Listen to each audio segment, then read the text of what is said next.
Βρισκόμαστε σε ζωντανή μετάδοση από την Πλατεία των Ανακτόρων τη Δευτέρα προς τα ξημερώματα της 3ης Σεπτεμβρίου 1843, όπου οι Αθηναίοι πολίτες, μαζί με τον συνταγματάρχη Δημήτριο Καλέργη, τον οποίο διακρίνουν με έφυπο, απαιτούν από τον Όθωνα, τον πρώτο βασιλέα του έθνους μας, να παραχωρήσει σύνταγμα.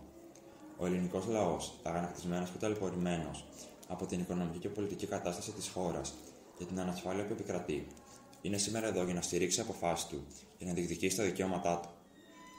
Αν βλέπω καλά, πρέπει να διακρίνουμε στο βάθος τον Όθωνα να βγαίνει στο παράθυρό του, έκπληκτος και αναστατωμένος από την ταραχή και τη φασαρία που επικρατεί έξω από το βασιλικό ανάκτορο. Τώρα καταφτάνει και ο Μακρυγιάννης, ένας από τους σπουδαιότερους αγωνιστές της Επανάστασης. Το πλήθος των πολιτών όλο ένα μεγαλώνει, ενώ οι δυνάμεις φυράς της Αθήνας σπυρώνονται περιμετρικά από τον βασιλιά. Ο βασιλιάς απευθύνεται στον ελληνικό λαό, αρνούμενος να παραχωρήσει σύνταγμα.